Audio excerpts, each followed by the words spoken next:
right. Good morning, everybody. Today is Tuesday, December 27th, 2016. And this is Before the First Cup with Jules here on UCY.TV. Happy Tuesday, everyone. It is a gray 37 degrees, pretty mild here in upstate New York. I think I got near 50 yesterday, but they are predicting potential large lake effect snow activity by the end of the week with a cold blast. So where did we leave off on Wednesday, I believe? We took a few days off for Christmas. Hope everybody enjoyed the holidays. Happy Christmas and Krampus. I was calling it Krampus. Take a look at Krampus. Krampus, the story of Krampus is a pretty interesting one. He eats little children who are bad, and he was Santa's alter ego. Krampus was pretty interesting. Anyway, hope everyone enjoyed their holiday. Sorry we didn't get to do the Christmas special, but it didn't quite happen.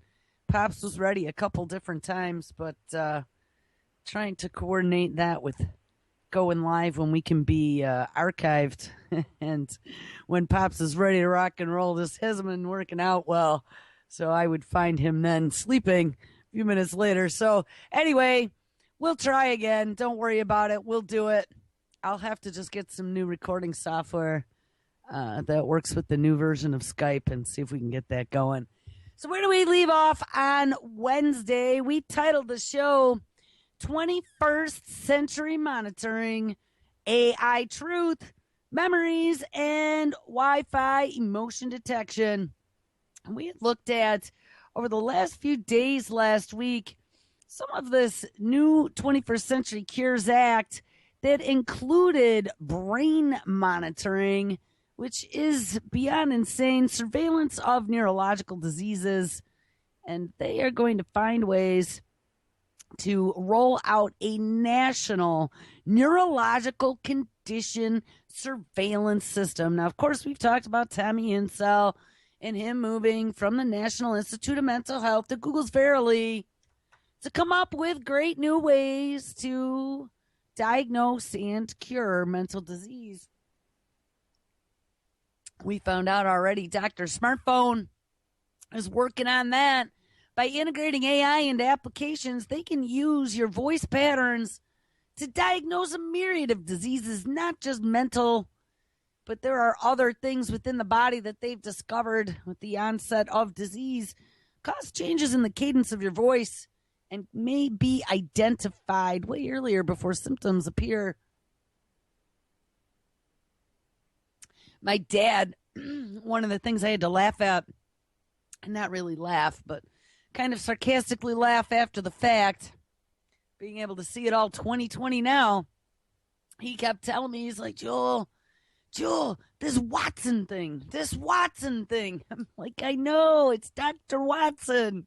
He's like, but this Watson thing is going to cure it all. Watson's taking over the medical field. I said, yes, Pops. Watson is now working in 20 oncology hospitals, curing cancer. The boardrooms of large numbers of seasoned oncologists couldn't come up with a cure for a patient. Watson is doing that time and time again and finding stuff that they never even thought of. Because, it's just so difficult to keep up on all the new journals and read all the new information. But also, Watson was hired as the first AI lawyer. That was Ross. And now he's working with Under Armour and Smart Socks and whoever else. Every time I turn around, there's something new. Somebody is employing Watson. And now they've made AI an application programming interface. So Watson has an API. I think they did something out of Google. They made an open API.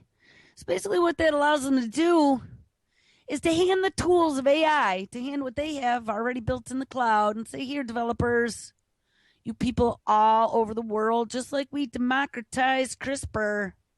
Look how well that worked out. We're now going to democratize AI. You can have it. Tinker, tinker. Put it into everything. real smart machines, and the more they interact with us, the more they learn from us. AI now has all the senses. They can teach them to smell with biosensors and taste with biosensors and see with GPUs and hear with microphones and touch. I don't know. They don't really have tactile and too many things yet, but I don't think that would be too long.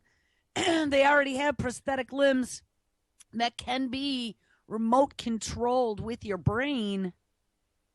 How long is it going to be before you rub your hand on your phone and it determines whether or not you got dry skin, which could be a potential indicator for something like an overactive thyroid or whatever?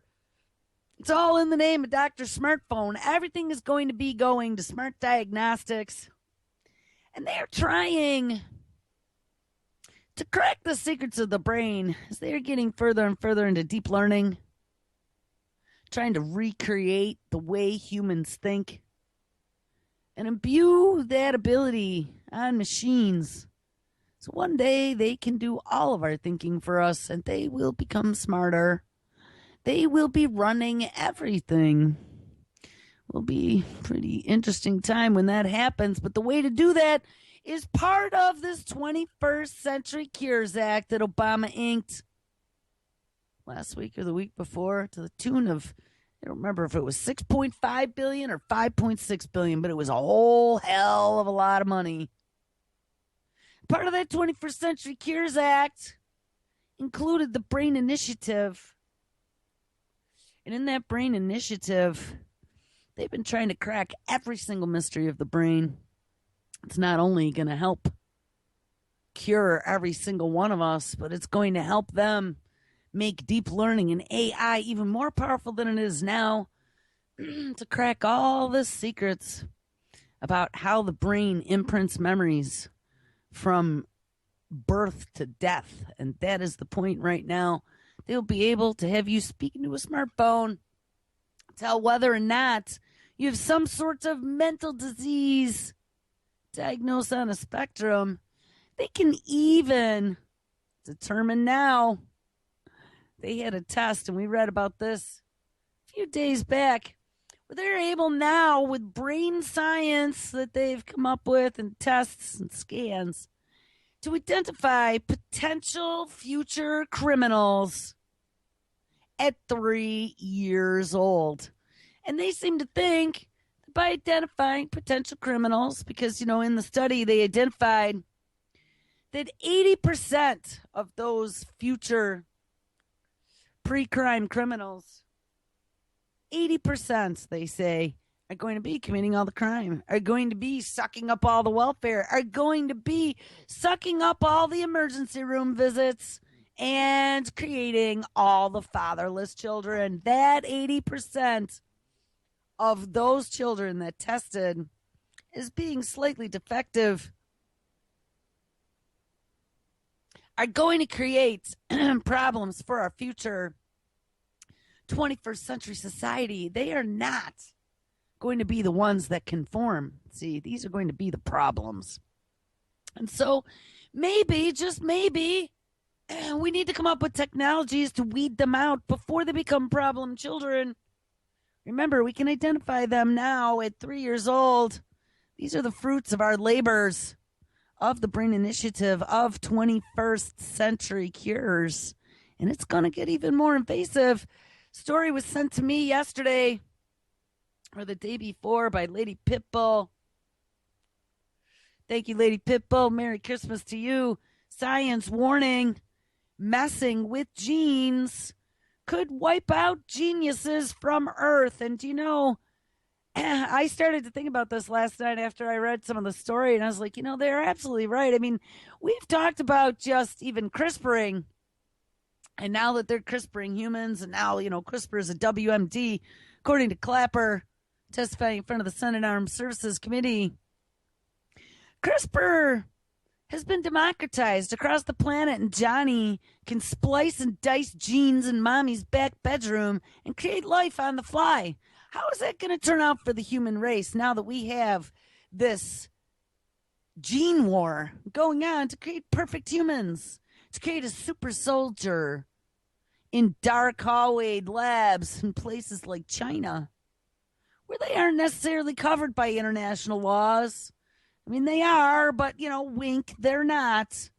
We aren't either. Just like our biowarfare program ended when Nixon inked that agreement finally in 1972, ratified in 1969, I think is when they all first worked it out. But 1972, they finally inked it. That ended all chemical and biological weapons development, except in the name of an offensive posture with vaccines. Well, we never ended it. And even though they said they destroyed most of the pathogens at Plum Island and Fort Detrick, Maryland, they still had to maintain some. They had to maintain some of them in order to do research on whatever the newest killer was going to be. So now we've taken it a step further. Not only can we CRISPR, but we are learning ways to mess with humans and all life at a microbial level with gut bacteria and living therapeutics, synthetic DNA at a DNA level. We're also looking at being able to flip switches. They're discovering ways to flip switches to change traits and cure disease in live living organisms, right? We saw that there were going to be, in December, a couple cancer experiments going on where they're going to try to cure different kinds of leukemia and that by flipping T-cell switches. Well, scientists are now worried messing with our genes could wipe out the geniuses from Earth. And we even discovered that they can determine if you are a genius just by scanning your face, and your face gives up genetic traits, statistically speaking. An Israeli company has a machine that can do this.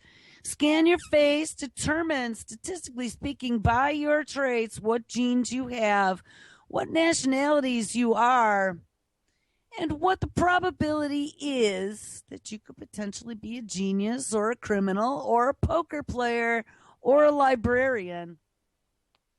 Take it a step further, put you in an fMRI. They can now scan you just using Wi-Fi. We discovered that also last week to determine with scary accuracy what your emotions are. Well, messing with genes could also wipe out geniuses from Earth. Genetic engineering could see medics wipe out future geniuses, according to a leading scientist. New technology which allows medics to ensure children do not inherit diseases. And this would be if you had something like, I don't know, Krabbe's disease or one of those horrible genetic diseases that are passed down. This is always the way that they do it. They look at something that is very few and far between, but would be a big learning lesson if they could figure out how to cure things like this. And they'll just go in if some embryo is defective.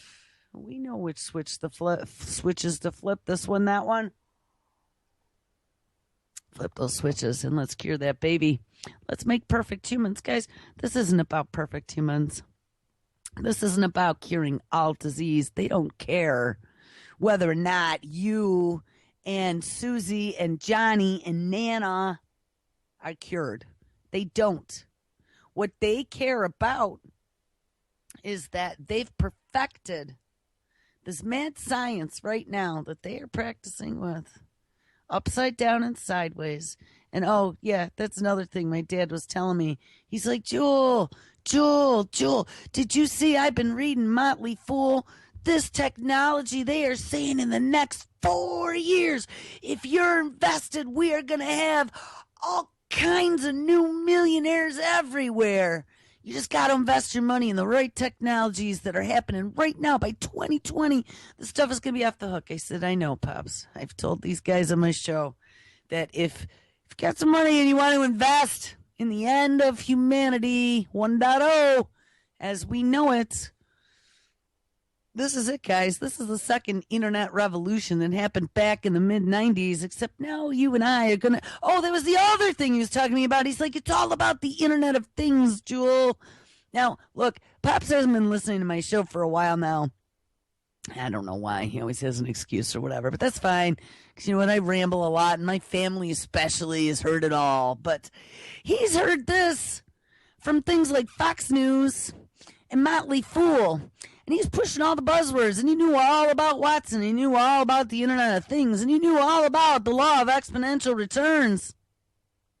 And he knew all about the coming cures for cancer, longevity, and immortality. So that's out there in the mainstream now, guys. Everything we've been saying is 100% absolutely coming true, and they passed the bills. They're going to have neurological surveillance network as part of the 21st Century Cures Act. There will be no place to run, no place to hide. Your every thought, the second you think now, you know, once all these little mental illness on a spectrum diagnosis apps come out for our cell phones, we're not going to be able to even hide our feelings anymore. They can detect your feelings via Wi-Fi in your living room via Wi-Fi through walls. Can see through walls. They literally can see through your brain. I mean, it sounds horrifyingly ridiculous, but hey, I hate to tell you, it's not. So anyway, back to the story with CRISPRing wiping out geniuses. This new technology, which allows medics to ensure children do not inherit diseases, could also mean the likes of someone like Thomas Edison, who invented the light bulb, might never be seen again, according to Dr. Jim Kozubek. His claim comes as the U.S. and China prepare to stage mass trials, ding-a-ling, to edit the genes of cancer patients, all in the name of curing the big C, to ensure that it is not passed down in their DNA. However, Dr. Kozubek, author of Modern Prometheus, Editing the Human Genome with CRISPR-Cas9, said that the breakthrough is not necessarily a good thing, ding ding, and could see future generations of geniuses wiped out. And you're like, why are we talking about CRISPR, and then we're talking about the brain, then we're talking about CRISPR again? Well, I'll explain this to you, because a lot of these genetic diseases that are going to be diagnosed and have switches flipped on in a petri dish to pre-cure you happen to be brain diseases. Dr. Kubzik said that a world without depression, ding, brain disease on a spectrum, autism, ding. And of course, this is all the stuff that they've just inked to the 21st Century Cures Act that is going to be surveilled in a national surveillance system.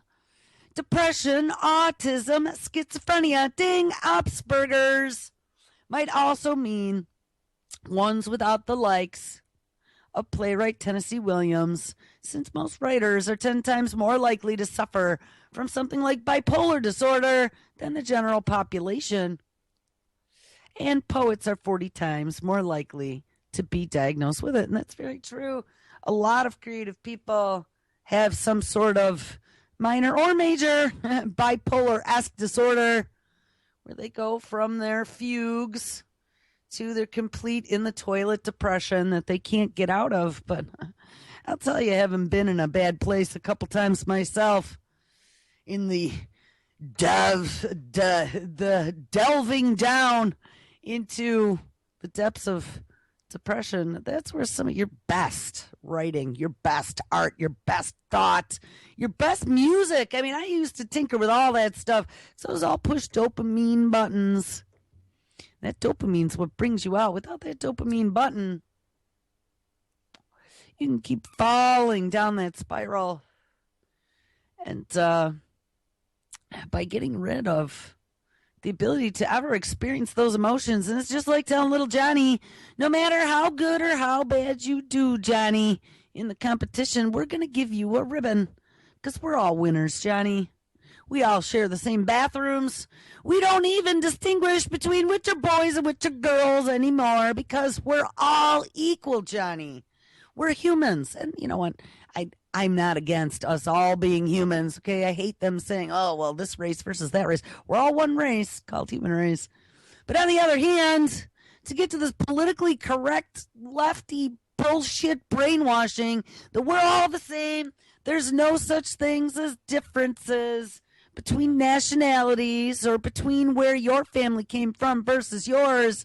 And little Johnny, if little Johnny's a little bit slow, little Johnny's going to get a ribbon too. If little Johnny doesn't work as hard as little Susie, we're still going to tell little Johnny it's okay that he's lazy. And what we're doing is creating an entire society of babies who don't know how to get out of their own way, who don't know how to survive. We are breeding the survival instinct. And apparently the geniuses right out of this future eugenics society. And they're doing it to us not only on a CRISPR level, they're doing it to us on a psychological level as well. Then they're going to, of course, monitor us and to identify who the problem people are because we want to include you. We want to include you. You just need to get this little cap on and let us zippity zap you a few times, and we'll fix it all. Don't worry about it, Johnny. Dr. Kubzik added, Thomas Edison was addled and kicked out of school. Tennessee Williams, as a teenager in Paris, felt afraid of the, quote, process of thought and came within a hair's breadth of going quite mad. Scientists tend to think of variations in life as problems tending to be solved, deviations and abnormalities outside of a curve. And that's something I've talked about a lot, is they want to make us not only part of the Internet of Things, future Internet of Everything, but they want to put us on a dashboard. That's what it's all about. That's what all this monitoring is about. This is what I spent many years of my professional career helping to build our dashboards, networks, connecting things together, and then giving intelligence to the people who are running the company or to the people who are running the show so they can garner real time, in my case, much of it was business data about their organization, utilizing connectivity and the wonder of the internet. But they are turning this now on us. Bzz. They're telling us that there is no difference, that they can fix us, and they're going to make us this perfect human without any more disease or death or dying, because they're going to cure death as a disease. They're going to cure mental illness on a spectrum.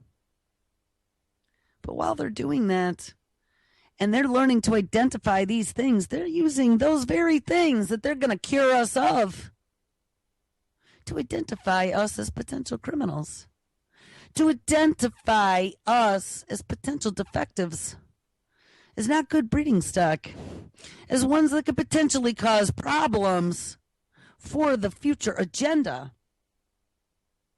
So, question remains, as we have all these tech billionaires venture capitalizing all these little spinouts, they got all this sprinkle funding to create all these little IPOs for all these new companies that are going to make all kinds of new tech billionaires in the next 4 years. And we happen to be the product that they're going to be utilizing all this technology on.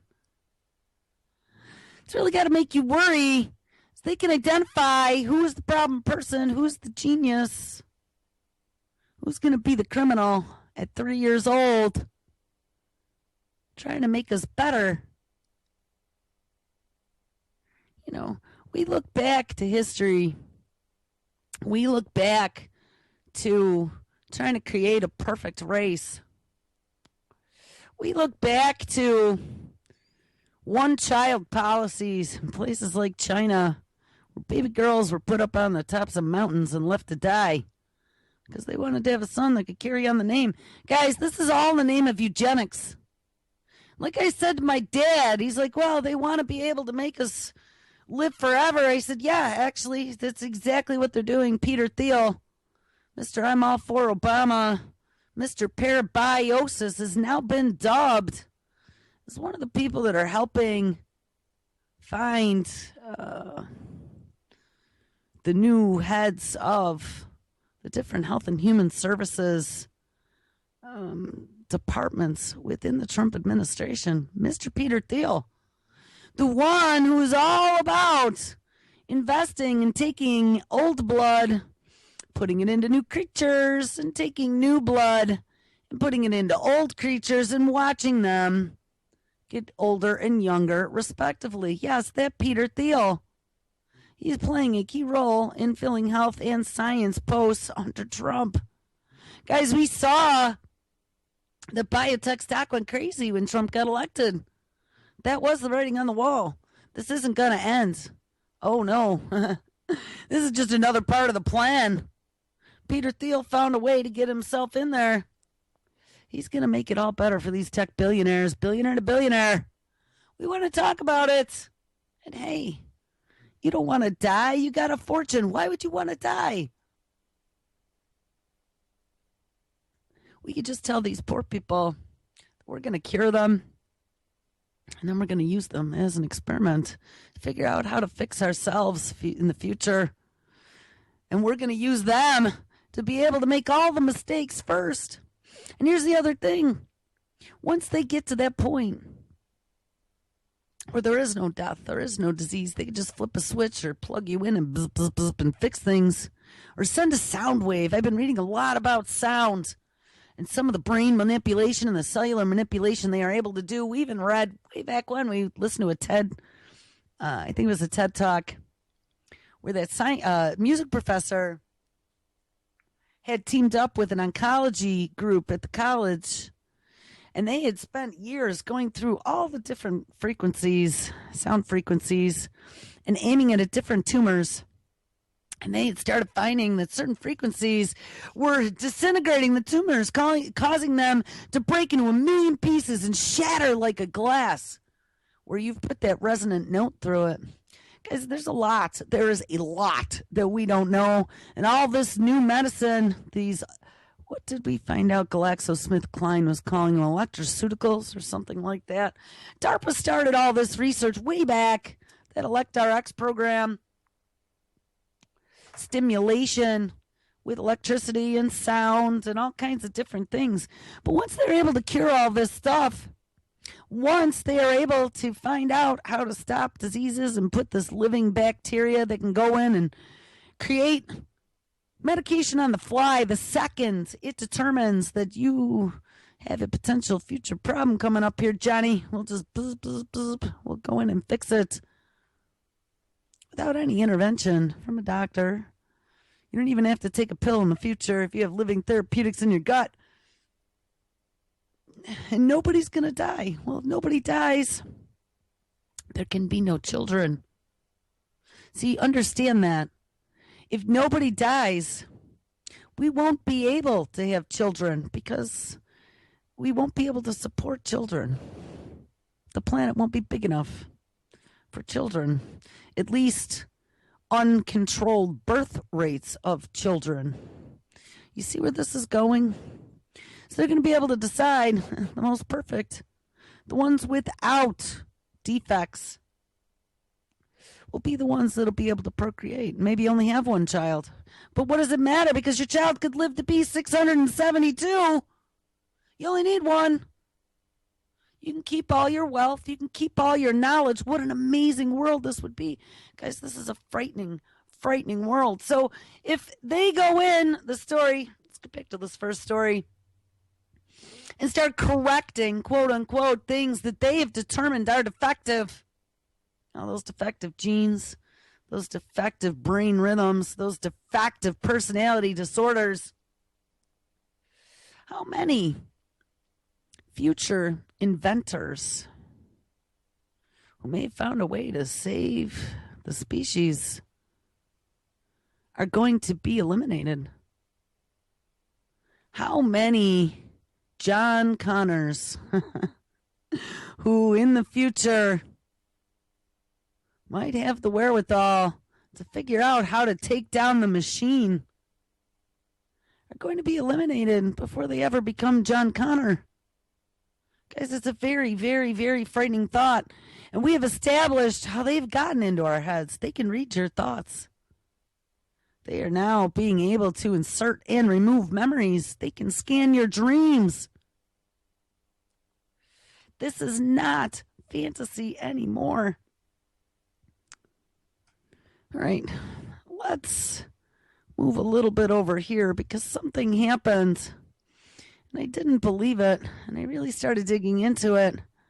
We had talked about the Senate quietly passing the Countering Disinformation and Propaganda Act back a couple weeks ago. December 11th was a story that came out of Zero Hedge. H.R. 6393, Intelligence Authorization Act for fiscal year 2017, was passed by the House, and it went through the Senate. Well, you see now, Obama, over the holiday weekend, this is on Anti-Media, Obama quietly over the weekend signs the 2017 NDAA. Late on Friday, and we guessed this might happen, with the U.S. population embracing the upcoming holidays and oblivious of the most emerging news from the administration, Obama quietly signed into law the 2017 National Defense Authorization Act, which authorizes $611 billion for the military in 2017. And remember, the military includes DARPA, not just the DOD. DARPA, the Mad Science Department, where a lot of this research is being sprinkle funded out to our universities and our research hospitals to be able to come up with this stuff. And we covered the NDAA of 2013. We did a whole show on it just recently when all this fake news mantra came up and became headline news everywhere in the mainstream. Fake news, fake news. Alternative media is all fake news. Don't listen to them. They caused Trump to win the election. They're lying. They're lying. But we found out that NDAA of 2013 was the actual document that had legalized propaganda on the American public for the first time in like 70-some years. It authorized them utilizing psychological mumbo-jumbo to literally brainwash you into believing something that wasn't necessarily true, all in the name of the state.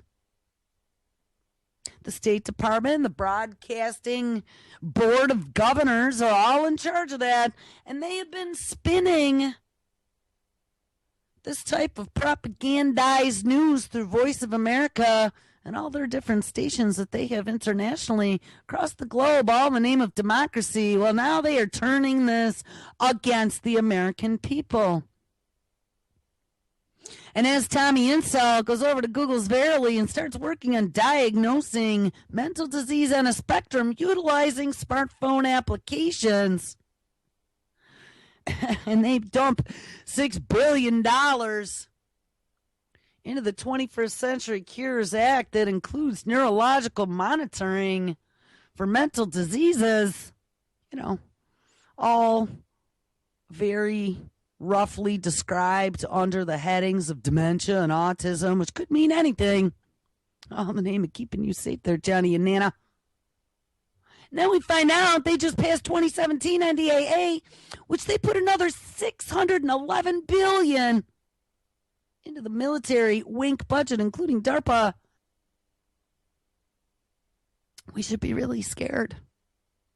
I think they are going to spin all this back right on us. And everyone who even believes any fake news is going to have some mental disorder.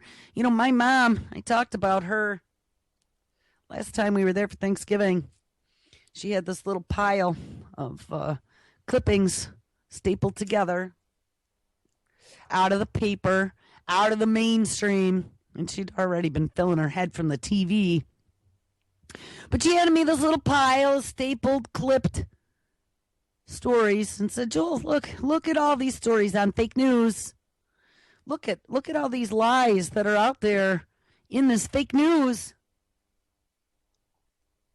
Hillary Clinton didn't do that or that. Or look at Bill Clinton didn't do this. I mean, it was just ridiculous. Well, yesterday or the day before, she starts on about the fake news. My dad and I were talking about the Internet of Things and Dr. Watson, right?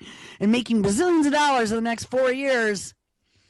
My mother said, it all comes from that Alex Jones. And she used his name 3 different times in conversation.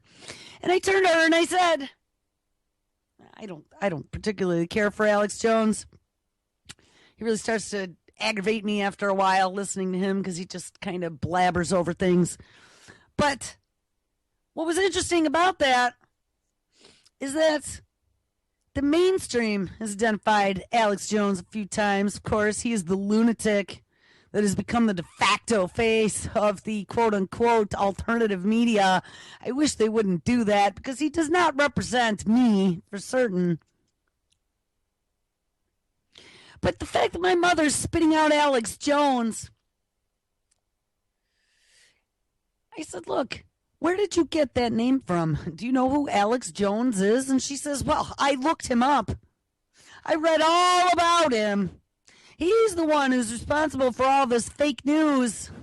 I was like, oh my God, there's the next piece. So I haven't been listening in the last week or so. I kind of shut off following what the mainstream was saying because it's just so aggravating. I see all these dots connecting. See how they're going to turn this on us. So I don't care anymore. I need to start understanding how we're going to protect ourselves. And while I wasn't looking, they have now pushed Alex Jones, lunatic Alex Jones, who went on Piers Morgan, remember, went all insane over firearms and then went insane over this, that, and the other thing. And he said some crazy ass shit over the years. And they're going to use this guy. They're going to use all this stuff now to pump it out to the public. That we are just like Alex Jones. We are just as unhinged as Alex Jones. And my mother, who had no idea who Alex Jones was, is now parroting Alex Jones as part of the fake news mantra and why I'm a crackpot. That pissed me right off. Do not put me in the same bucket as Alex Jones. Anyway, so now add to this, while we were all sleeping, Obama inked the NDAA of 2017 for $611 billion for the military in 2017. Obama said that, quote, today I have signed into law S.2943, the National Defense Authorization Act for fiscal year 2017. This act authorizes fiscal year 2017 appropriations principally for the Department of Defense and who? Oh, the big, nasty, rotten cherry on top. Said it a lot of times. The Department of Energy. It's the home of synthetic biology in the very beginning. Department of Energy. National security programs. And provides vital benefits for military personnel and their families. I wonder if it's going to finance Dr. Watson working in the VA. I bet you that's where my dad learned about Watson. We discovered that a few weeks ago. Watson was going to be running the VA. And includes authorities to facilitate ongoing operations around the globe. This is still Obama's quote. It continues many critical authorizations necessary to ensure that we are able to sustain our momentum in countering the threat posed by, of course, the Islamic State of Iraq and the Levant, and to reassure our European allies, as well as many new authorizations that, among other things, provide the Department of Defense and the Department of Energy more flexibility, ding, ding, ding, ding, 21st century tools in countering cyber attacks and our adversaries' use of unmanned aerial vehicles, unquote.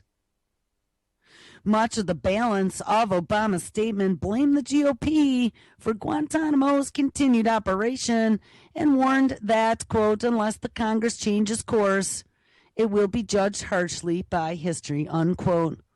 Obama also said that Congress failed to use the bill to reduce wasteful overhead or to modernize military health care, which he said would exacerbate budget pressures facing the military in years ahead. Well, don't worry about it. They got Watson. But while the passage of the NDAA and the funding for the U.S. military was hardly a surprise, the biggest news is what was buried deep inside the provisions of the Defense Authorization Act. And we knew this was coming. Back in June, Zero Hedge reported, quote, there was a bill that was going to implement the U.S.'s very own de facto Ministry of Truth, and it was quietly introduced in Congress. And if you remember, no one ever found it except for us. I don't know, I never saw that story spread anywhere, but we found back in 2011, and we watched it happen real time right after Fukushima when Benghazi was spinning up. The good old Billy Clinton came out and said that we needed to have some sort of fact-checking Ministry of Truth on the internet, and it had to be an agency that wasn't necessarily going to be government, but be tied to government, and maybe it should be some UN body that makes sure that for all the stupid people out there who can't determine between what is truth and what is not because they don't know how to do their own research, we had to fix the internet then because people don't have the wherewithal to be able to research. I mean, it's unbelievable. People are too lazy. They have the attention span of a goldfish. So instead of allowing people to find their own answers, we're going to make it easy for you people because there's all this fake news out there. We are going to make an agency that's going to filter all your info, and that's where we have the Google Truth algorithm and the Fact Check News. They've been working on this for a while. It is now 5 years later. And now we have this de facto Ministry of Truth. As with any legislation attempting to dodge the public spotlight, the Countering Foreign Propaganda and Disinformation Act of 2016 marks a further curtailment of press freedom and another avenue to stultify accurate information, and introduced by Congressman Adam Kinzinger and Ted Lieu. H.R. 5181 seeks a, quote, whole government approach without bureaucratic restrictions, unquote, to counter foreign disinformation and manipulation, for which they believe will threaten the world's security and stability. Of course, it's all in the name of keeping you safe. Also called the Countering Information Warfare Act of 2016, which is S6292. When originally introduced in March by Senator Rob Portman, the legislation represented a dramatic return to Cold War-era government propaganda battles. And that is what they're doing right now. It's the Russians. Oh, my God. The Russians hacked us.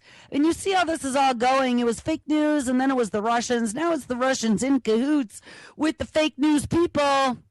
Let's blame RT.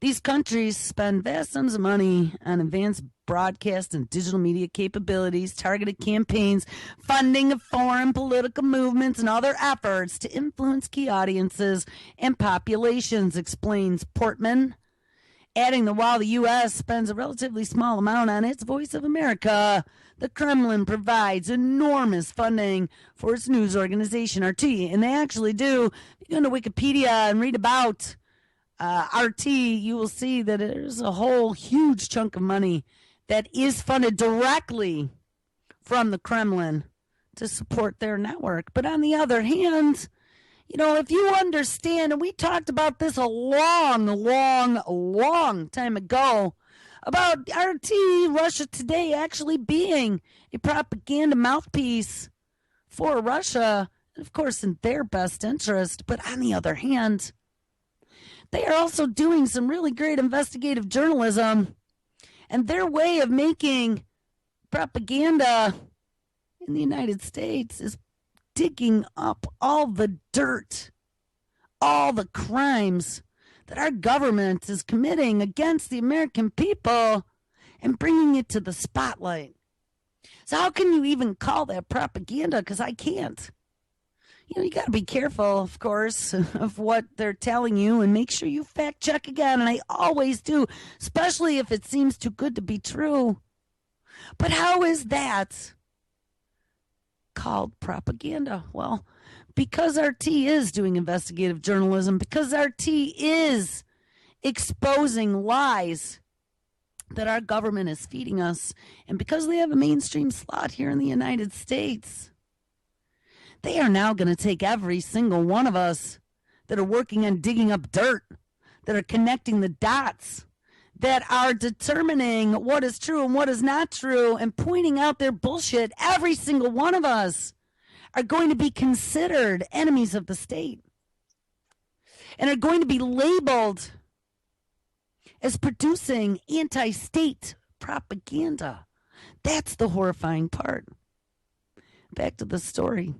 Long before the quote-unquote fake news meme became a daily topic of extensive conversation on such discredited mainstream portals such as CNN and Washington Post, the H.R. 5181 would task the Secretary of State with coordinating the Secretary of Defense, the Director of National Intelligence, and the Broadcasting Board of Governors to establish a, quote, Center for Information Analysis and Response, unquote, which will pinpoint sources of disinformation, ding, ding, ding, i.e., find the propaganda journalists that they determine to be propagandas, pinpoint sources of disinformation, analyze data, and, in a true dystopic manner, quote, develop and disseminate fact-based narratives to counter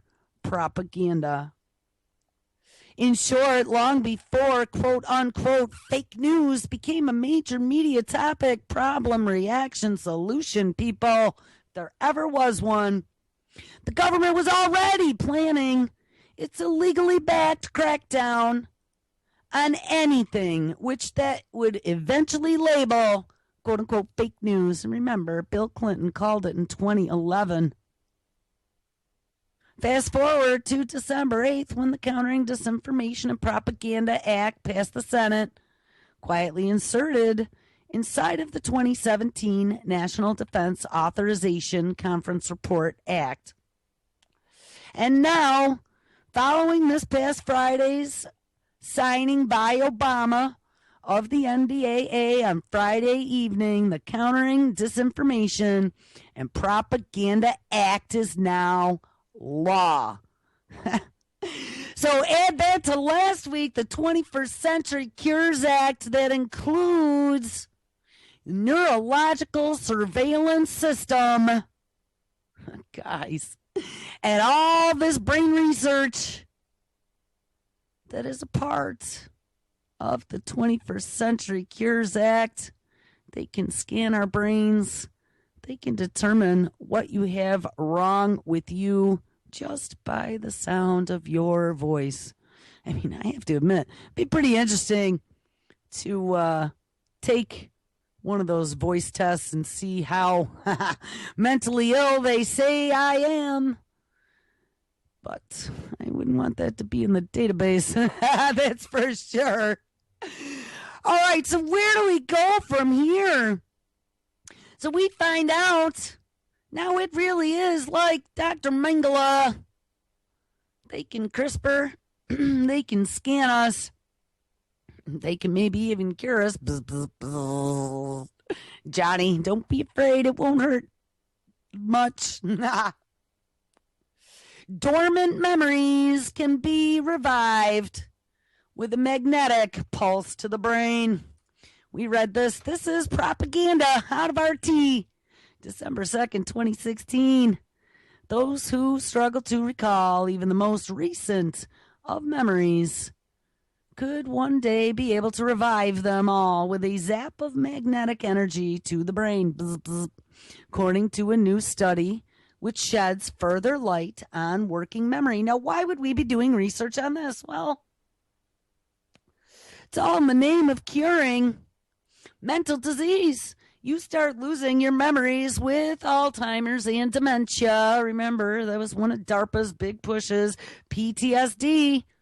They've found ways to remove memories as well as recover memories. They can insert new memories also into your brain.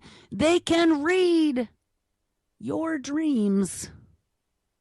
They can read your thoughts. Now we are even seeing, as part of this brain initiative that is all bundled up in this 21st century cures. It's a story that came out of Discover. No, New Scientist. I saw it at my feet yesterday. We had read about the brain-sucking machine back in June. We've covered it a couple times. Scientists have invented a mind-reading machine that visualizes your thoughts. Of course, your last bastion of freedom and secrets in the sandbox that we call our brains will no longer be private. But this came out, New Scientist magazine. Actually, if anybody wanted to get a science publication that was in little snippets of understanding, really, really good little knowledge nuggets for some of this mad science, New Scientist comes out of the UK. They publish every week a printed magazine. Years ago, it used to be pretty expensive. It was like $100 and some odd a year. I used to get it back when I was in college, but I saw just recently it was like $10 or $20 a year. And I mean, it comes weekly, so you get 52 different magazines. And it is just these little, I mean, especially if you're going to the dentist or whatever, it's the perfect little magazine because the story is only maybe half a page and it goes into all kinds of detail and buzzwords. So at least you get an understanding and you have food for thought to go research further. But it's a great magazine. NewScientist.com. December 14, 2016. We will soon. So not only will they be able to suck thoughts and dreams and crap out of our head and put in and remove memories, we will soon be able to read minds and share our thoughts. Of course, it's all about sharing. Remember, eventually we'll all be connected to the cloud. Hive learning. That's what Kurzweil's talked about. Being able to use nanobots to connect our neocortex to the cloud. So we have 24/7 augmentation of our brain. Instantaneous communication. All you have to do is think it. The first true brain-to-brain communication in people could start next year in 2017 thanks to huge recent advances. Early attempts won't quite resemble telepathy as we often imagine it. Our brains work in unique ways, and the way each of us thinks about a concept is influenced by our own experiences and memories. This results in different patterns of brain activity, but if neuroscientists can learn one individual's patterns, and we read a long time ago that your brain patterns are just as unique as a fingerprint, and someday those might actually be used for identification purposes. Oh, well, yes, neuroscientists, if they can learn an individual's pattern, they may be able to trigger certain thoughts in that person's brain. And hey, don't worry about it because they can already read your emotions from your Wi-Fi in your house remotely.